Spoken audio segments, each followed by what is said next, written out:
April 13, 2024 సుందర విజ్ఞాన కేంద్రంలో ప్రత్యామ్నాయ రాజకీయ పార్టీ అనివార్యం, సామాజిక సాధనకు, ప్రజాస్వామ్య పరిరక్షణకు అంటూ సదస్సు నిర్వహించడం జరిగింది. ఈ సదస్సుకు ప్రొఫెసర్ ప్రభంజనం అధ్యక్షత వహించగా పార్టీలకు చెందిన నాయకులు, కార్యకర్తలు, ప్రజా సంఘాల నాయకులు పాల్గొని విజయవంతంగా ముగించుకున్నారు. ఎర్రజక్క భూముల చుట్టే దుబ్బచలకల దుమ్ము తిరుగుతుంది ఎందుకు అంటూ వక్తలు ప్రశ్నించారు. అవును, ఆ త్యాగం ఇప్పటికీ మర్చిపోలేనిది. ఆ ఎర్రజక్క భూము నుంచి ఎగిరిపడ్డ పలుగురాళ్ల త్యాగంతో దుబ్బచలకలు మట్టి ముద్దలై పచ్చటి మొలకలకు పంటనిస్తున్నాయి. నేడు ఆ తడారని త్యాగాల ఒలవత విలపిస్తూ వక్తలు కొంతమంది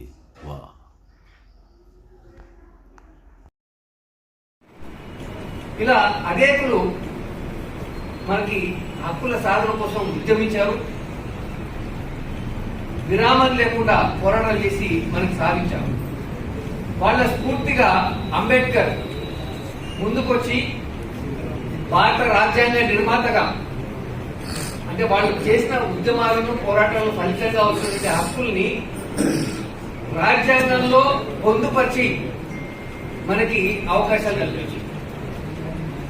అంబేద్కర్ ఎస్సీ ఎస్టీలకి రిజర్వేషన్ కల్పించారు రాజ్యాంగంలో. అప్పుడు ఈ బీసీలు అంటే ఓబీసీలో కూడా రిజర్వేషన్ కల్పించడానికి ప్రయత్నం చేస్తే అప్పుడు ఉన్నటువంటి ఆధిపత్య కులాల వాళ్ళు ఆబ్జెక్షన్ చేసేది.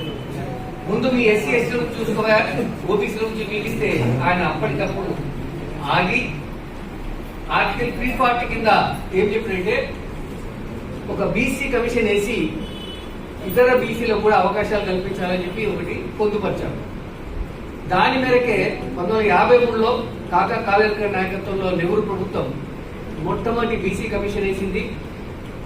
ఆ రిపోర్ట్ రాసి 55లో సబ్మిట్ చేసినాక, దాంట్లో ఆ రిపోర్ట్ సబ్మిట్ చేసినాక బాబు రాజేంద్ర ప్రసాద్ రాష్ట్రపతి, ఆయనకే ఇవ్వాలి, రాష్ట్రపతి ఎవరితో వాళ్ళకి ఇవ్వాలి. ఆయన చదివి రాత్రి 12 గంటలకు నెహ్రూకి ఫోన్ చేశాడు. ఈ విధంగా రిపోర్ట్ రాస్తే ముఖ్యంగా మన బ్రాహ్మణులు, ఆధిపత్య కులాలంతా మనం అడగ తినాలే, ఈ ఓబీసీల ఇళ్లలో పోయి వాళ్ళ చాకిరీ చేయాల్సి వస్తుంది, ఈ విధంగా ఉంటే ఎట్లా అని చెప్పి నెహ్రూకి ఫోన్ చేస్తే నెహ్రూ ఆ రాత్రే కాలేకర్తో మాట్లాడి ఇట్లా రాస్తాను అంటే మేము స్టడీ చేసినాం, రాసినాం, అది కాదు దీని మీద నువ్వు డిసెంట్ నోట్ పెట్టాలంటే తిరిగి రామంటే రాయని అన్నాడు. డిసెంట్ నోట్ పెడతా అన్నాడు. ఆ 18,000 డిసెంట్ నోట్ పెట్టిండు.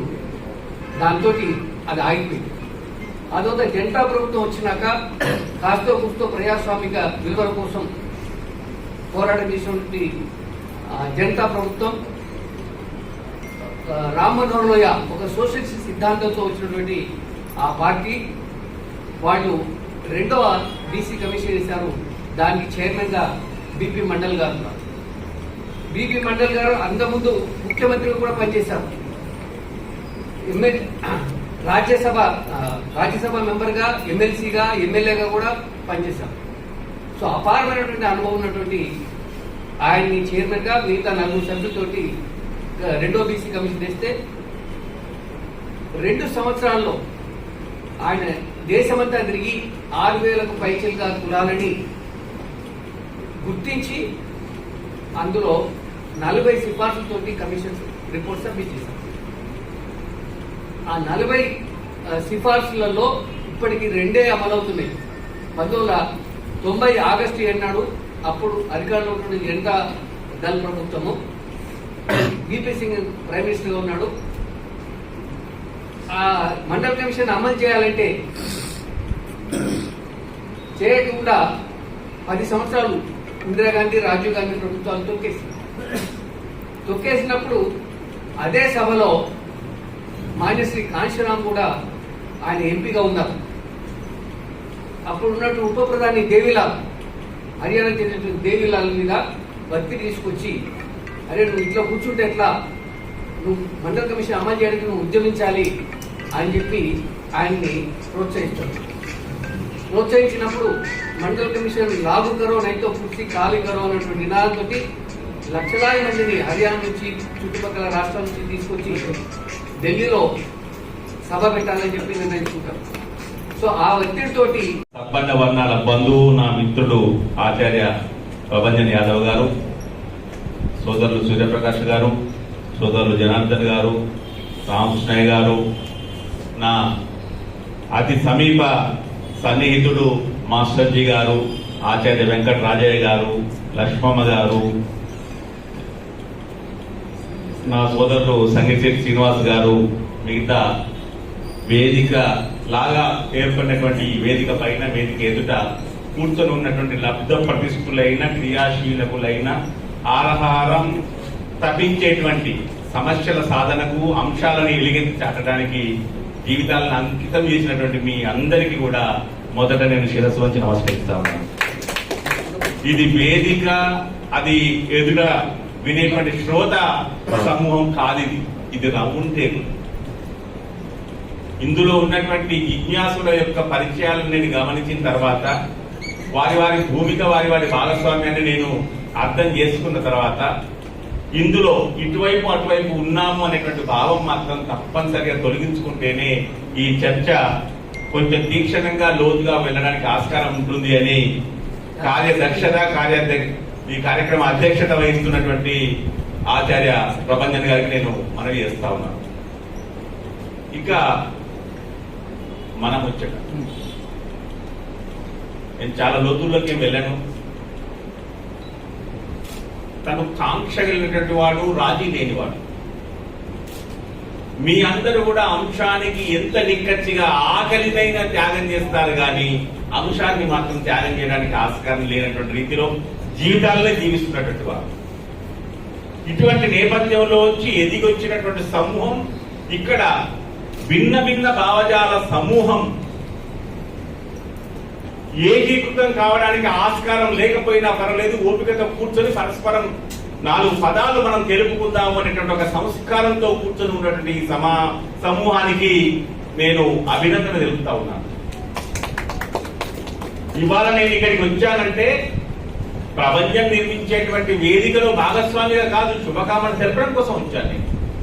అందులోనే మన తపన ఉంది, అందులోనే మన వెతుకులాట ఉంది. ఎక్కడ మనం పోగొట్టుకుంటున్నాము అనేటువంటి దానికి సంకేతం అక్కడే ఉంది. అనేక ఉద్యమాలను ప్రపంచవ్యాప్తంగా కానివ్వండి, భారతదేశ వ్యాప్తంగా కానివ్వండి, దక్షిణాదిలోనే కానివ్వండి, లేదా అలాంటి ఉమ్మడి రాష్ట్రంలోని మన తెలంగాణ పరిసరాల్లోనే కానివ్వండి, ఎదిగి వచ్చినటువంటి ఉద్యమాలు, ఫలితాలు సాధించినటువంటి ఉద్యమాలను ఒక్కసారి అంచనా వేసుకుంటే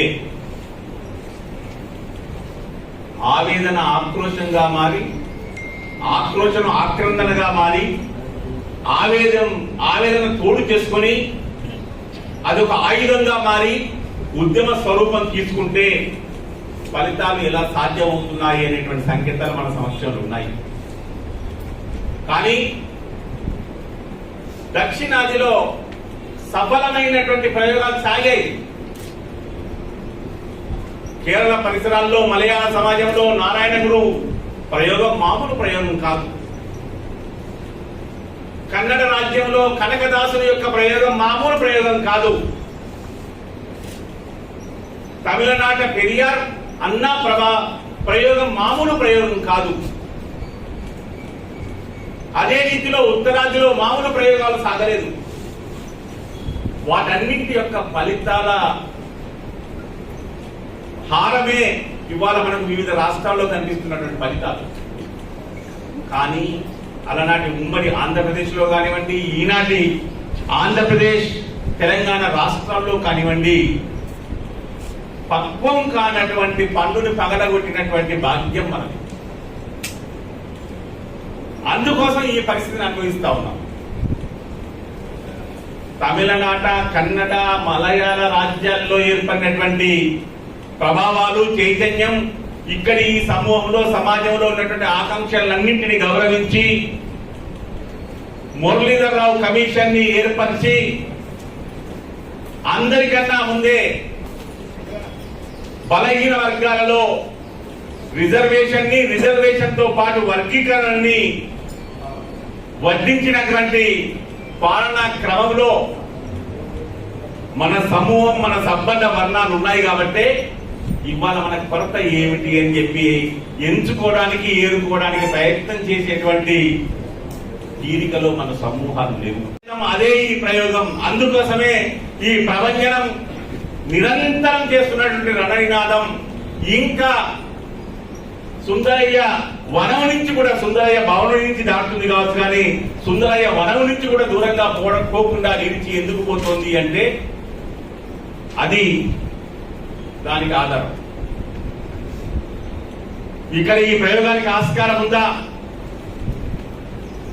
ఖచ్చితంగా ఉంది. దానికి ఏం చెయ్యాలి? కలిసి ఉండడానికి సిద్ధంగా లేకపోయినా విడిపోయిన తర్వాత అన్నదమ్ములు ఏ రీతిలోనైతే ఖచ్చితంగా ఉమ్మడి కార్యాచరణ కోసం, ఉమ్మడి కార్యక్రమాల కోసం అంకితమై ఉంటారో అటువంటి నిండుదనాన్ని తెచ్చుకోవడానికి బలహీన వర్గాలుగా ఉన్నటువంటి ప్రధాన కులాలు, వృత్తి కులాలు, వ్యవసాయిక వృత్తి కులాలు, అందులోని నాయకత్వాలు ఖచ్చితమైన రీతిలో ఏకమయ్యేందుకు సంసిద్ధమైతే అప్పుడు అడుగు ముందుకు పడడానికి ఆస్కారం ఉంటుంది. ఇదే ప్రత్యేక తెలంగాణ రాష్ట్ర ఆవిర్భావ సమయంలో నా మిత్రులు ప్రపంచం ప్రస్తావన చేసినటువంటి రీతిలోనే బలహీన వర్గాలు నిర్మాతలుగా ఉంటారు, పునాదులు నిర్మిస్తారు, పక్కడబందీగా ఉంటాయి.